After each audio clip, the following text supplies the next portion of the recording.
We are live. Okay, we are back in session, and this is Senate Finance, and we are taking up S 164, an act relating to health insurance coverage for obesity care. I know why that was there, because it's health insurance. So Jen, this, and again, for anyone listening, this is just our quick walkthrough of what's in the bill. So then, once we know what we have to deal with this year, we can start setting priorities and starting to work our way through the various bills. And this is a departure from what we usually do. So, the floor is yours. Great.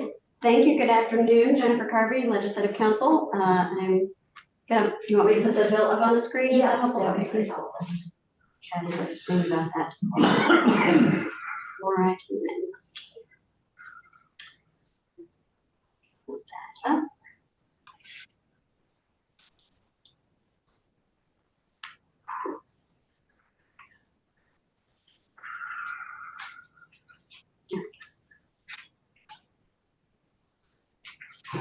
There we go. Okay, so this is S 164, an act relating to health insurance coverage for obesity care. This bill would enact a new section in Title 8 in Chapter 107 on health insurance on coverage for obesity care. Starts out with a couple of definitions. The first one is a very broad definition of healthcare provider, somebody who is licensed, certified, or otherwise authorized by law to provide professional healthcare services in the state to an individual during that individual's medical care, treatment, or confinement. It's a fairly standard definition of healthcare provider. And similarly, we have a fairly standard definition of health insurance plan, which is any health insurance policy or health benefit plan offered by a health insurer, which is the broad definition in 18 VSA 9402. This also adds, as well as Medicaid. So this would include Medicaid as well, and any other public health care assistance program offered or administered by the state or any subdivision or instrumentality of the state. It does not include policies or plans providing coverage for a specified disease or other limited benefit. Okay, and this, So we're talking major medical health insurance. yeah, but and Medicaid. we can't require it from the self-insured people. Exactly. So exactly, we're not requiring it of self-funded who we don't have control over. So we do have control over the state employee plan, even though it's a self-funded plan, so it is a rental plan. Employees and Blue teachers. Cross Blue Shield, Cigna, Yeah. and anybody else, but those are the two big ones, and Medicaid. Right. Okay. Right. So it does not include self-funded. It does not include self-funded employers. It does not include Medicare or TRICARE or anything else. The state does not have regulatory authority over. So then it requires a health insurance plan fitting under that definition to provide comprehensive coverage for treatment of obesity, including anti-obesity medications approved by the FDA, access to effective lifestyle interventions, including nutrition counseling, nutrient tracking, and exercise planning and tracking with coaches. Would this cover Golo or Jenny Craig? They all claim to have a dieting system. Golo claims to have diets. I mean, I think it would depend on what and how the insurance plan chose to implement access to effective lifestyle interventions, what they determined to be effective. It specifies including nutrition counseling, nutrient tracking, and exercise planning and tracking with coaching, but it doesn't specify necessarily meal programs. Okay. So possible, but not, I don't think it's necessarily. Exercise planning and tracking, I guess that would. Right, that may be the exercise planning and tracking program of the insurer's choosing. It doesn't necessarily mean anything. We have one. I mean, that, maybe we do in Chittenden County, but where would I go in the kingdom? As far as coaching or? No, as far as exercise and nutrient tracking, exercise planning and tracking with I think a lot of that stuff would probably be online. Online or applications. Okay. And then also requires coverage of surgery for treatment of obesity, including bariatric surgery. Okay, It has some limitations. Access to treatment for obesity shall be based on a healthcare provider's clinical determination that the treatment is medically necessary. That's pretty common standard in health insurance. Medically necessary for the patient and may be supported by evidence-based approaches for measuring metabolic health other than a calculation of body mass index. Then it says that a plan shall not impose any greater co-insurance, co-payment, deductible, or other cost-sharing requirement for coverage or treatment for obesity than applies to the diagnosis and treatment of any other physical or mental condition under the plan. This is language that appears in several insurance provisions as well. So you can charge, you can impose cost sharing, but not out of line with what is being imposed for other services under the plan. And any prior authorization requirements for treatment of obesity shall be aligned with best practices for access to care and shall not be unnecessarily complex or present unreasonable barriers to obtaining medically necessary care. Then section 2 is the effective date, and this is kind of the standard language for health insurance mandate effective dates. It would take effect next January 1st and apply to all plans issued on and after that date at the date that the health insurer offers, issues, or renews the plan, but in no event later than 1 year after. So if there's a plan that is being issued, offered, or renewed mid-year, that mid-2025 date would trigger application of this new mandate that happened within that year. okay, So one other thing that I will note, because we haven't talked about health insurance mandates for a while, is that under the Affordable Care Act and now just federal law, any new mandate, insurance mandate that a state adds after 2012 carries with it a state defrail requirement, meaning the state is on the hook to pay any additional premium attributable to that new mandate for all of the marketplace exchange plans. So that's individual and small group. okay, so we need a real fiscal note on this one. Yeah, so you will need, I mean, that's gonna be an actuarial determination of what the increased premium would be, so you'll need to hear from the insurers, I think, before DACA would be able to Okay, estimate it. so I So can't, there's the Medicaid cost, but also the state defrail piece to be aware of. okay, and I assume that generally stomach surgery is not covered. I really do not have any sense for whether, you're talking about like bariatric surgery, Yeah, I don't have any sense for whether it is typically covered or not. Okay. Well, we will have Blue Cross, Cigna, and MVP. MVP, yeah. And we'll take a look at this. Okay. Sounds good, but what's it gonna cost? Because we've already got a problem in the small individual markets, and if this does hit the premium, that, yeah, there'll be a cost benefit thing, I guess. Right, I mean, the cost will be borne by the state as opposed to by the individual, policyholders, so you can make your determinations about it. So maybe, well, yeah, this would involve an appropriation, wouldn't it? Yes, I mean, it would anyway because Medicaid is involved, but, Yeah. but the amount. It will need to go. Yeah, so I think it'll be important to hear Yeah. what level of change this is from what plans currently cover, because to the extent things are already covered by the plan, there would be less additional premium because they would already be paying. I think the thing with the state though would be Medicaid. Yes, Because we are paying all the costs there, a good portion of it. So I'm sure for many, it would save us money over time in additional health costs. Or just kind of digest it. Are we saying essentially that medical treatment for weight loss for obesity is not covered by anything now?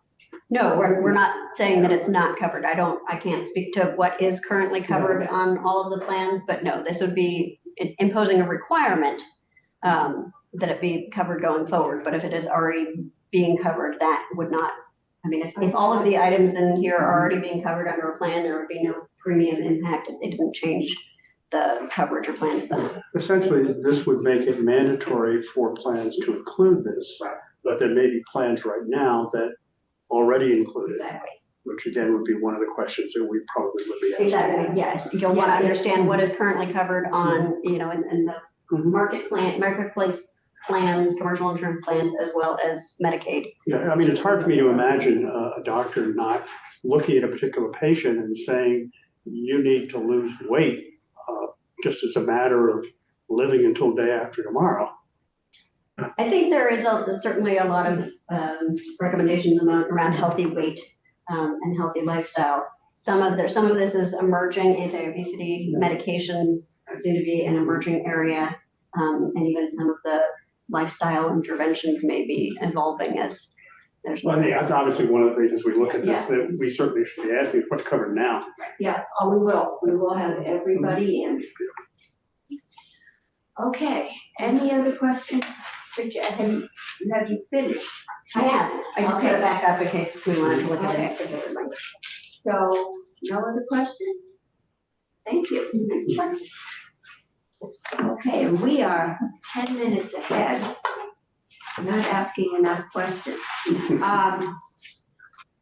I don't know, could we drop Kirby a line and tell him we're running ahead? If I let you on, I won't get you back in 10 minutes. The next bill is the important one, so pay attention. Come on. I have no pride of ownership in the credit union. But, the next one is for the abatement for the towns, for the flooded properties. That's a big one. It would be a big help if we could let the towns know that they aren't losing that much. Well, they don't have to pay the school tax on the grand list they've lost. But right now they do. So that, and I'd love to get that out of here this week so the House can take it up. They have a companion bill, they're waiting for ours. We just have to remember that whatever we give, someplace else will have to take it away. Oh, I know. I know. It's gonna be a hard year in school, in the ed fund. It's gonna be a very hard year. Tomorrow, we have the schools coming in. And I'm hoping that they can tell us what's driving their costs. Why are their budgets going up that much? And there's thought that it might go up more. And it seems like there may be several answers going on, none of which hits every school, but yeah. And some of it is just the cost of everything. I was told the cost of wood pellets for the furnace has gone way up. And can't go without heat. Teacher shortage, yeah, we just don't have enough kids in the seats.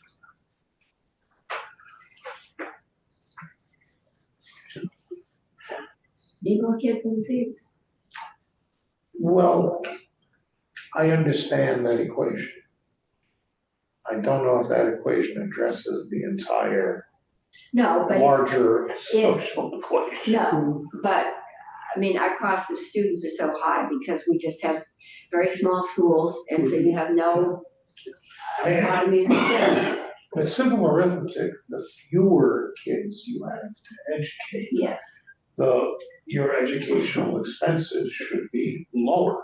What the problem is that we finance education based on kids in the school, the well, number of kids in the school. but if you've got 20 kids in a K-6 school, or you've got 200 kids, you've still got a principal, you've still got a secretary, you've still got to have somebody to teach all the classes. And if there's 3 kids in the class or 15 in the class, the You're paying teacher a cost salary. is the same. So, The obvious answer is eliminate fifth grade. that might work. Do you remember anything you learned in fifth grade? I was thinking 6th, my grandson would be really happy to get let out of 6th. I wrote a poem in fifth grade, I'm not kidding. Okay. And the teacher had me read it to the class and I broke out in applause. I was told that I had a way with words. Well, I was told I had a way with words. I learned that in fifth grade. Okay. We're waiting for Kirby. I just got word from him, he's on his way. He's on his way, so we can go over the next very important bill. Thank you, Jane. And, I'm trying to get these bills out of the way, because I'd like to be board. We decide what we're not gonna do this year, but, once we go through all the bills that are here, I'm gonna see if we can prioritize what ones Yeah. we can, do, and what ones we don't think we can do, if any, and how we're gonna tackle them. And we have several big bills heading this way. 166, We're doing, is coming. charitable contribution credit for gain. Kirby is the new Abby. Abby has gone to the tax department, Kirby has come from the tax department to Ledge Council. And Abby actually wrote 160. So, hopefully, we'll get through Did you see, did Senator Kirchlich talk to you about his bill here? it. Which one? 166, purpose proposes to clarify that donations of lawfully taken gain qualify for the Vermont charitable contribution credit. What was the deduction of what again? Lawfully taken gain. Like the Donate a Deer program. I don't know what it is. I'm making that up. Yeah, we have one right down in front of Project Independence, filed up, got permission, and the folks had Denison the next day. And what's the tax benefit? Kirby. Hi Kirby, I'm in, you're the new A Abby. non-refundable charitable contribution credit Been against around. tax imposed Come under on up. 32B3, 5822B3. So I don't know Is what it games or gains? game with an N. That's not Gains. No, GAME. So how do you value Deer. deer on the hoof? moose. That's a problem with the tax department. Oh. So, How much is that Welcome. doggy in the window? Okay, committee, I think this is Kirby, he is our new drafter for tax bills. And why don't we go around and introduce ourselves? Senator McCormick, do you want to start? Yeah, I'm Dick McCormick. I represent the Windsor County Senate District, which is mostly Windsor County. My name is Chris Bray, live in Bristol, represent the Addison Senate District, which is Addison County, Rochester, Huntington, Hillsborough. Quiz coming up later. Yeah. Mark McDonald, I represent Orange County, most of And I'm Randy Brocker, represent Franklin County and a little bit of Grand Isle County. And Senator Ron Hinsdale is up there. Keisha, you want to introduce yourself? Yes. Hi, Keisha Ram Hinsdale. I represent Chittenden County. I chair economic development, and I have COVID right now, so I'm just laying low. She is being kind and being home. Okay, Well, I'm Kirby Keaton. I'm working for Ledge Council now. I may be vaguely familiar to some of you because I worked for the Department of Taxes for 10 years doing legal and policy things. I was in here once for the department last year talking about, I think, valuation of timeshares. yes, Mhm. yes. And I also, I was a law clerk at Ledge Council 11 years ago. Ah. So I know a lot of you from then, but it's been a while. them. Testifying on timeshares that drove you out of I had- the right for a change. I had such a good time that I had to just come back and just join full time, yeah. We better sharpen up our knives, we are doing a good enough job. Okay, I've already told them this is my bill and therefore it is very important. But it is also important to the towns that have really taken a hit on their property taxes. We're talking about game, right? But you got, Yeah, we're talking about 160. We're talking about flood abatement. Gain, yes, that's next. Okay, would you like me to share the screen, to share the language for the bill, or what would you like to do? Yeah, I think that generally works. And then people at home that are zooming in can also see it.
Okay, good.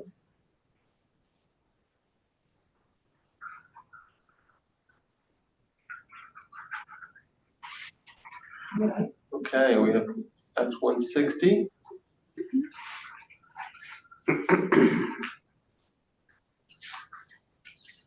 Walk through. Yes. Okay. And maybe tell us what the present situation is for these towns. Sure. So this bill relates to the floods that took place last summer and then all the way over to October. It's covered. For municipalities, so some municipalities had a lot of flood damage and some damage relating also just to the storms themselves and rain, and not just flooding itself. And the boards of abatement in those municipalities, at their discretion, could abate the education and municipal property taxes for property owners who had severe damage to their residences. And so when they did that, or if they did that, when it came to the education property tax, those municipalities would have been still liable to pay to the ed fund the full amount. So whatever was abated, the property owner did not pay, the municipality nevertheless had to pay to the ed fund. So the first section of this bill is about offering reimbursement to those municipalities that have paid into the ed fund in cases where they allowed abatement of education taxes for the affected property owners. So under the bill, under the first section, a municipality may apply to the Department of Taxes for reimbursement of state education tax payments, but with requirements. And the requirements are that the abatements had to be made before April 15, 2024. So there would still be time for abatements under the bill, assuming it passes before then. The abatement must have been proportional between education and municipal taxes. So if 50% of education taxes were abated, to qualify for reimbursement, 50% of municipal taxes would have been abated. The abatement must have been so the requirements are property that was lost or destroyed, as I mentioned before, either severe storms or flooding, and they must be properties that were located in the federally declared disaster area between July 1 and October 15. And then for each property, there's 4 other potential requirements. Each property has to meet one of these, and I'll just read them. That the property had a 50% or greater loss in value to the primary structure on the property, that the loss of use to the property owner of the primary residence was for 60 days or more, that utilities or access to utilities for the primary structure on the property were lost for 60 days or more, or there was a condemnation of the primary residence on the property. So if one of those 4 requirements are met and all the others are met, then the Department of Taxes would approve a request for reimbursement and the town would be repaid. There's also a section in here about giving authority to the Agency of Education about going about making the reimbursements and giving the authority to do that when asked by the Department of Taxes under this law. And there's also a section about when tax collection was disrupted for a municipality because flooding was going on. I should note that the bill as it's written does not specify severe storms in this case. It says just flooding. That if tax collection couldn't happen because of flooding, and then the municipality had to borrow money in order to pay the ed fund, that it can apply to have that interest on that borrowed money repaid up to 8% interest. Does that make sense? Yeah.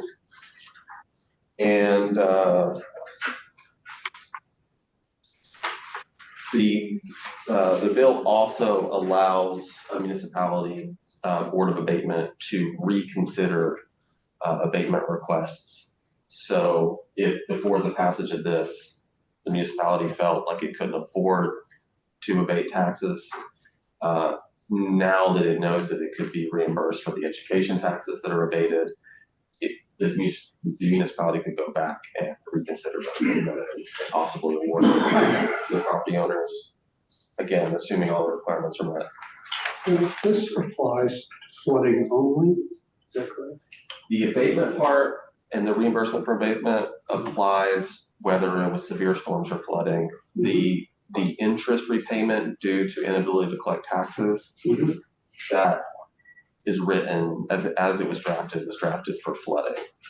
Is there any reason for that, you know? I can tell you, so I joined Ledge Council very late in the process. Abby literally signed this bill out her last day.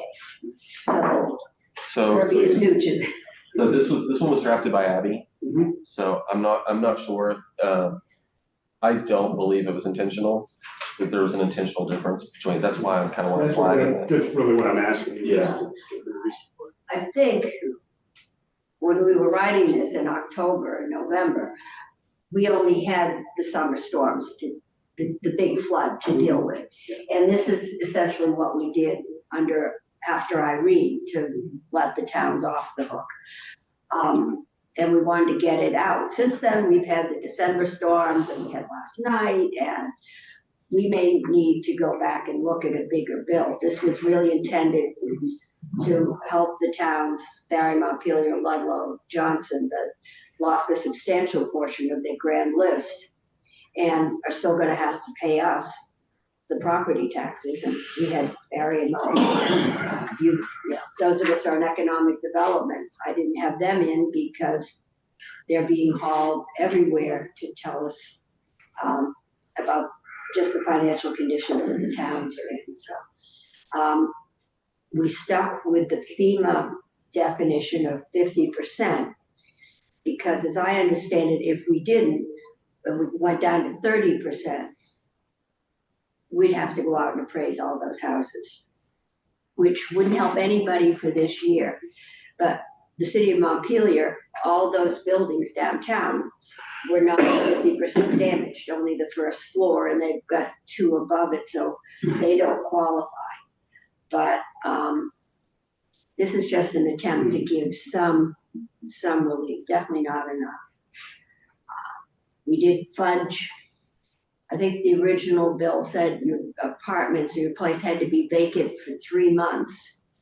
Well, we knew, I still know, I've got people living in houses that don't have electricity, and so, and especially in August, you had 2nd floor apartments in Barre where the first floor was flooded.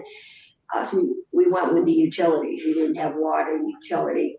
If somebody was sleeping in there, I mean, most of them didn't have an alternative. So we pushed it as far as we thought we could.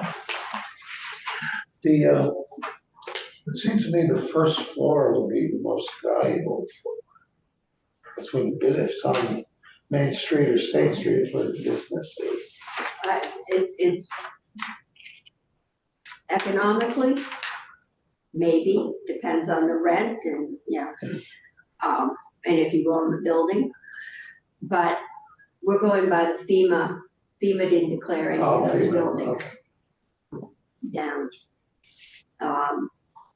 I think some of us would like to do more, but, and where there is an omnibus bill coming through, that is very expensive, about 40, 50 million, isn't it? Yeah, and so this is just a little, it's a drop, but it's something. And I can get, actually I thought I was trying to get a fiscal note in today. The fiscal note was about $1 million. It isn't, I'll get joint fiscal to send that over, but I would like to vote this out as soon as we can, like Friday, when we've got some time. But let me know if you'd like to hear from someone. I'll get a fiscal note over here by Friday. I know it's done because we had it when we drafted Do you have any idea what we're talking about, dollar-wise? The fiscal note said $1 million, maybe $1.5 million, but not a huge loss to the ed fund compared Less to than the deficit in the ed fund this Yeah. year. Yeah. It's chunky.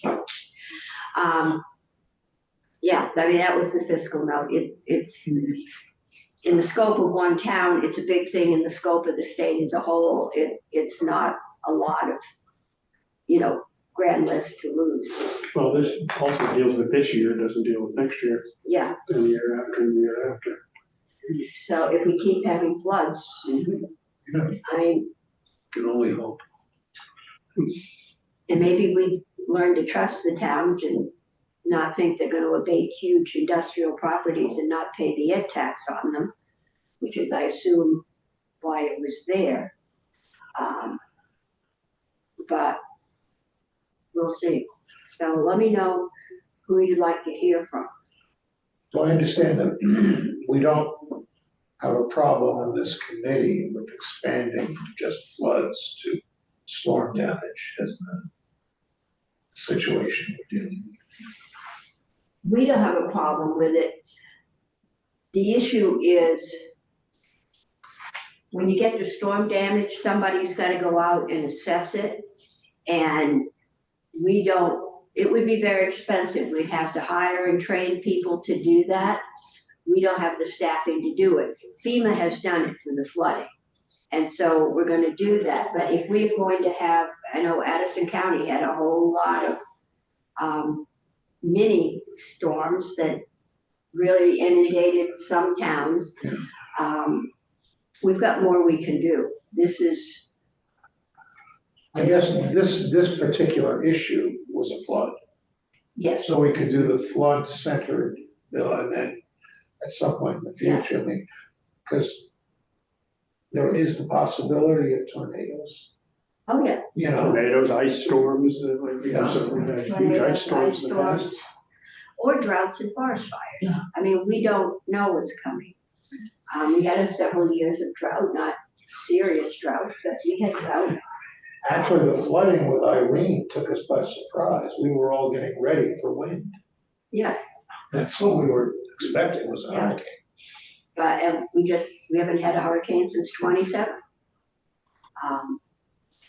And not one that did damage, but We had a federal delegation and we're talking to them about, FEMA's definition, so there are data now. That we have different sorts of weather events that are catastrophic in total, but they don't happen necessarily as a discrete event that so as the county, where you got rain and then rain and rain and then rain. And it was the cumulative effect that finally, like the straw that broke the camel's back. Everything saturated, another hard cloud burst and then wiped things out in a big way in some places. Because it was stretched out over like 10 days. It was outside the definition of a disaster. And FEMA is FEMA. We've talked to the delegation. They're working on it. I mean, I toured this whole county with Becca Ballard. I know Welch was around. We're working with it, but our disasters compared to nationally are decimal dust. FEMA's dealing with Florida and California and tornadoes throughout the Midwest and South, so. Okay, Senator McDonald. So, other than date changes to the year of these floods, is there anything substantially different from the bill that passed Just the after Irene? definition, just the definition of the house had to be vacant for 3 months.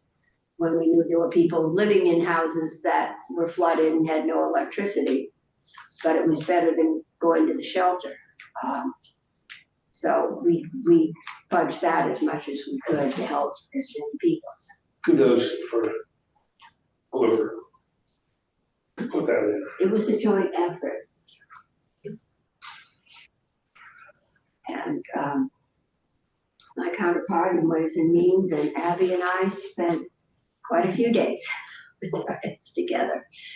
So I will put that on for vote. I will get the fiscal note over here. And we'll see if we can't get that out.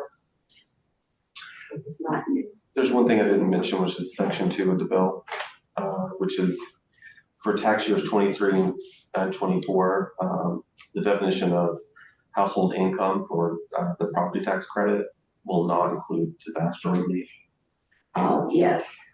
That's another thing in the bill, and if not for that, then Did the we do people that who with receive FEMA Irene? grants would have to include that in their income. Yeah. If you got money to pump out your basement, that would have gone down as income. I don't know, did we do that after Irene? I think so. I have the other window here. I think we had more people getting more relief this time. But you got $2,000 in relief and you had $5,000 in damage, it's hardly income. Does the federal government count that as income?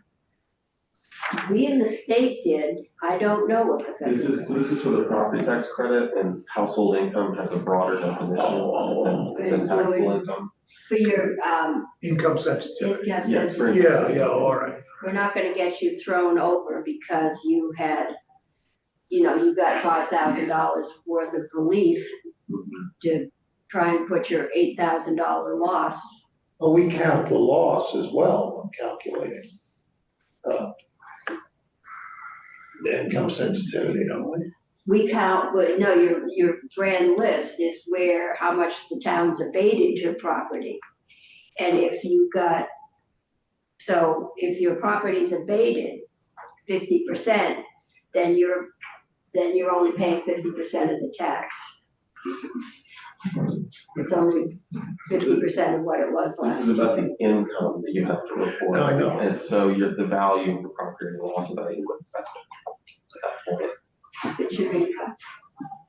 So if you're making less than $90,000 a year, you had damage enough to get a FEMA grant. Yeah, no, I know how that system works, I helped write it. What I'm wondering about is how the abatement applies to it. If you're, I get that the money you got counts as income, because we're just looking at ability to pay. But then the money you lost would You be in that equation as well. lose that in your house value, so that you have a lesser value house, you owe less. So it's reflected there. Okay, Yes. that's what I wanted. And what we're saying is if you got, you probably didn't get an abatement or much of an abatement, but you got a couple $1,000s to move your electric box up to the first or second floor. Yeah, That doesn't count as income for you because it's to replace what you've lost. So you can't count your fuse boxes a lot. There were also grants for if you needed to rent out an apartment because you lost your home. That doesn't count as income. It would be that money would be included in household income if this bill were passed. So next year, when people apply for income sensitivity, it would look like all of the money for that short-term housing was income for them. And Maybe We're trying not to kick people when they're down.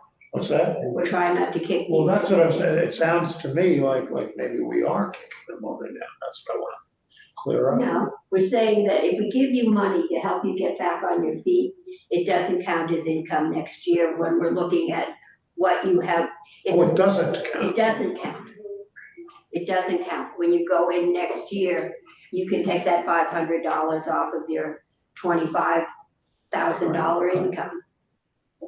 But in normal years, you're right. Yeah. That if if there wasn't a natural disaster, that someone who gets short-term relief often has to count that as income for household income. Standard rate. What's the cross-reference to Site 26 USC 139? You don't really know off the top of your head? That's the tax code. Yeah.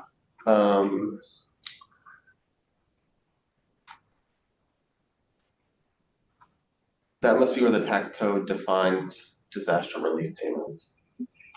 But I can look up and provide more info if you'd like. We'll be, whenever we're doing something like that, it's always nice to know what we're measuring against, or what piece of the code we're talking about. Thank you.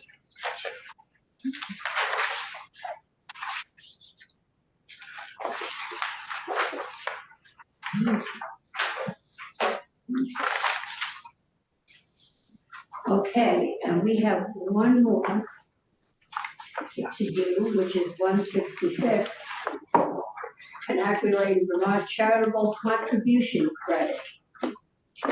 And we really limited that credit when we wrote the income tax code after the jobs and tax cut and jobs bill. And we had done away with the charitable, and then we put it back as a percentage, but not to exceed the standard deduction. And there was a lot of concern that people would stop giving if they didn't get a Vermont credit too. But then we never heard any more. I don't think anyone actually lost a great deal because that tax credit wasn't there. So this is, I don't know how this fits in, because we have a very limited charitable tax reduction. Yes, so it's 5% of the first 20,000 in charitable contributions. And what counts as a charitable contribution is defined off of federal law for the definitions, but we don't copy the credit exactly. So what does this bill do? So this bill is meant to be something of a clarification that a taxpayer can donate game, the deer that they hunted, say, to something like a food bank or food pantry. Or the game dinner at the Elks Club? Okay. Could be a donation. The qualifying parts of the bill are that the game has to have been acquired following the Fish and Wildlife regulations under Vermont law. Roadkill doesn't count. Nor does deer jacking. I'm not an expert on that area law, but probably not. And then it has to be donated.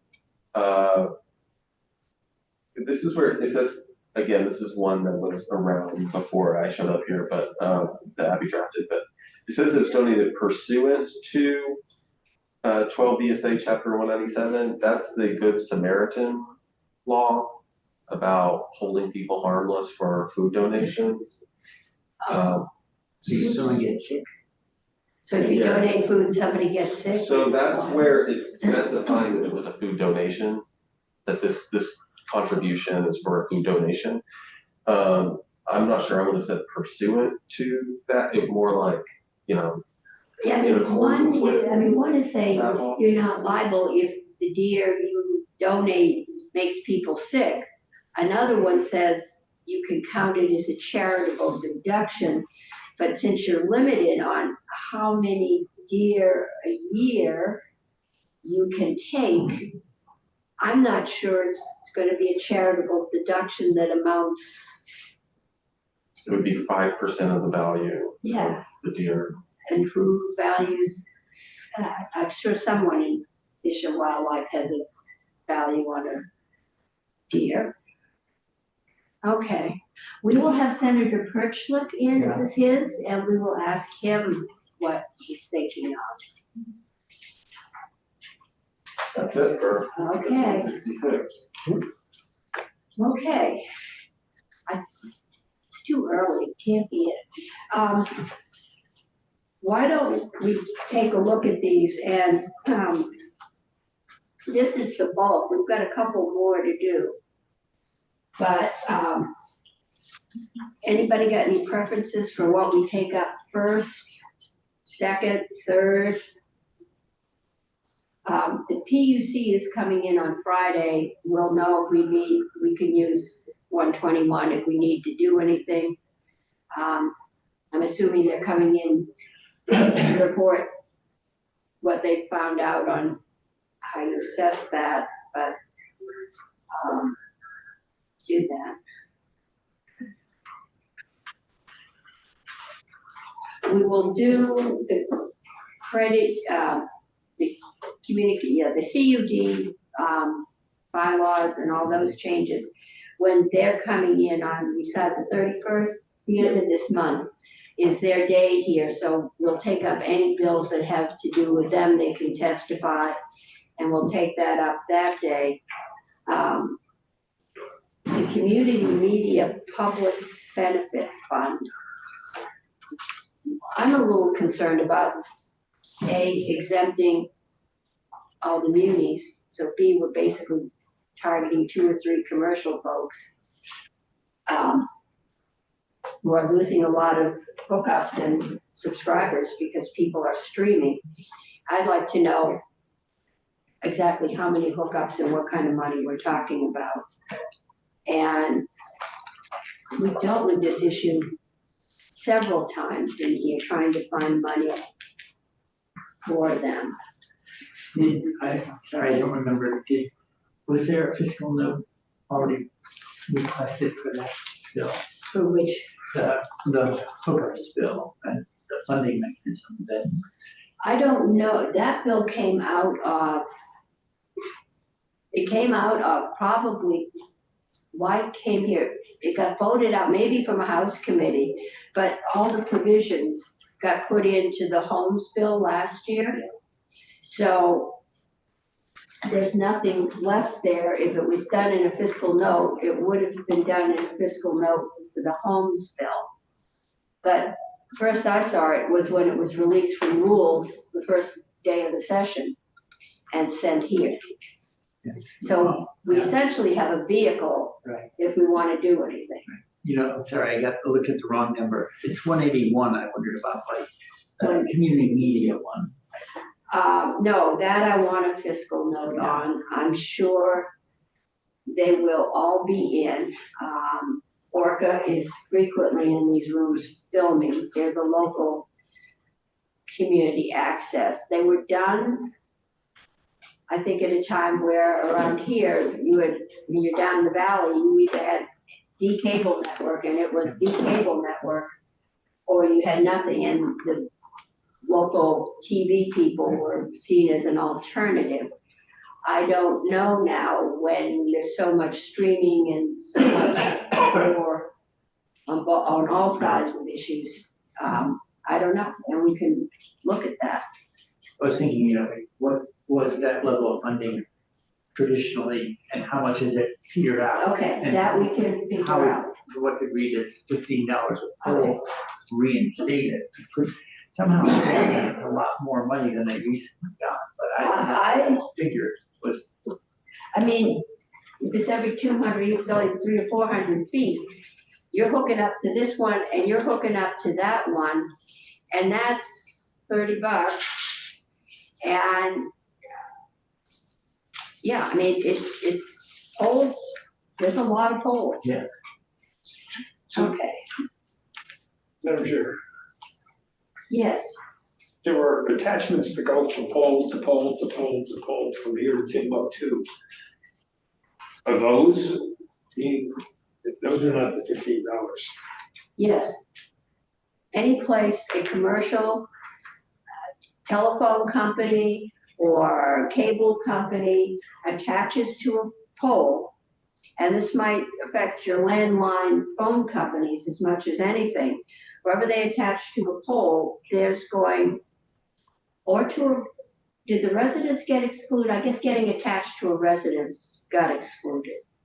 Because I'm thinking if you bring it from, if I've got 2 poles in my driveway to get the line to my house, that's a third, that might discourage them from bringing lines to my house. I mean, I want to look at it and see how much money we're talking about and what might not happen if every time they hooked a wire. Because I hooked a wire to my house, I think that they excluded. That would be a connection to a customer, right? Yeah, That's what was being excluded. taxed. No, they said connection to a residence or to a cell tower. They left out cell towers. But anytime you're on it's generally an electric pole. Maybe you own it. You're gonna pay $15 every time that wire touches the phone, touches that pole every year. Well, that certainly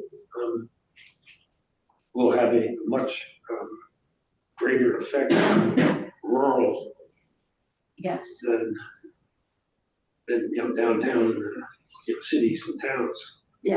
and they're already saying it's not cost effective to do extension if there's less than 10 houses per mile. So, yeah, it would hurt the rural because it'd be even less incentive to run 50 poles up a mountain to hook up that last 2 or 3 houses up there. So we'll talk to the cable people. That one I think is gonna take some work.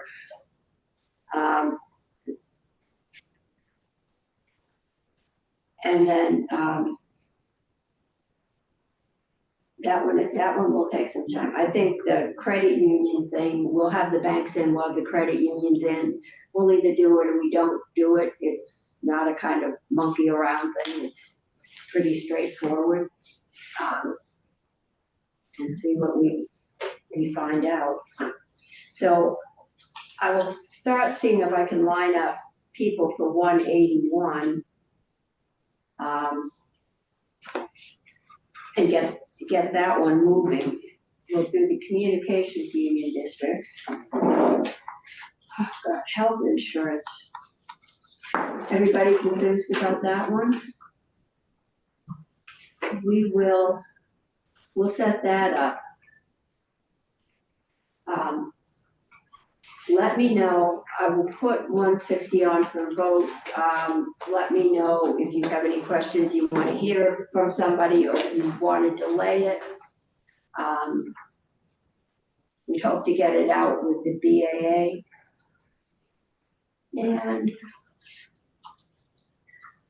And we will have Senator Perch look in to tell us what's behind his bill. And, okay.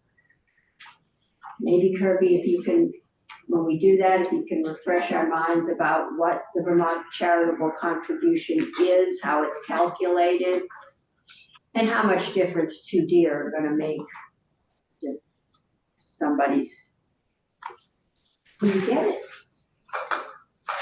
You still get your full federal because that's above where we hook on, so you get your full charitable deduction at the federal level. I have a feeling the feds don't count game,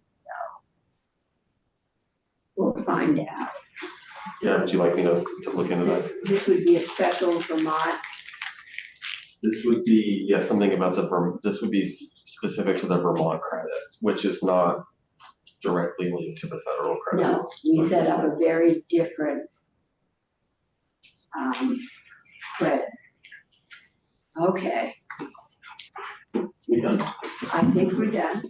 You see if you get up your road and feed your cows. Oh, yeah. Senator Brett. If I find out what it was, anyway, For We are offline.